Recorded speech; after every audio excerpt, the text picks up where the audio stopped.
ప్రజలకు ఇబ్బందులు కలిగించే అక్రమ చర్యలను ఉపేక్షించబోమని అన్నారు హైడ్రా కమిషనర్ రంగనాథ్. హిమాయత్ నగర్ ఆదర్శ్ బస్తీలో సీవరేజ్ వాటర్ లైన్స్ డ్యామేజ్ కారణంగా కలుషిత నీరు వస్తుందని స్థానికులు ఫిర్యాదు చేయడంతో ఆయన పర్యటించారు.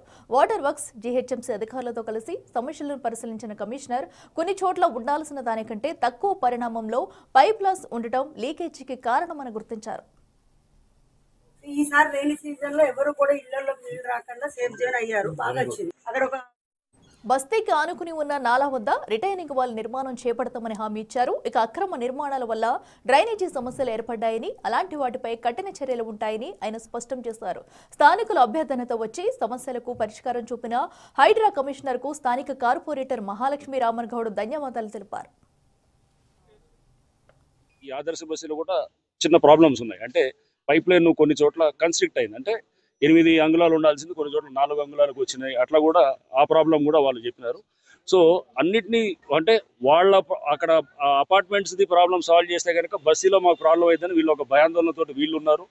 బట్ ఇక్కడ చేయకపోతే కనుక అక్కడ మాకు ప్రాబ్లం ఉందని వాళ్ళు అనుకుంటున్నారు. ఇట్లా ఎవరికాళ్ళు వాళ్ళ వాళ్ళ అపోహలు, ఆందోళనలతోటి ఇక్కడ సమస్య ఏంటంటే ముందుకు పోవట్లేదు. సో ఇప్పుడు ఇటు బస్తీ వాళ్ళ ఏదైతే ఆందోళన లేకపోతే సమస్య ఉందో దాన్ని పరిష్కరించి అది 8 అంగుళాల నుంచి 4 అంగుళాలు తగ్గిన దాని చోట మొత్తం 8 అంగుళాల పైప్ లైన్ వేయటం వల్ల ఈ ప్రాంతంలో కూడా బస్సులో కూడా ఏదైతే ఈ సీవేజ్ బయటకు వచ్చి ఇళ్లలోకి రావటం అది కూడా దాన్ని మనం అడ్రస్ చేయొచ్చు. పెద్ద ఖర్చు కూడా కాదు, అది 4-5 లక్షల లోపల అయ్యేటటువంటి చిన్న సమస్యలు.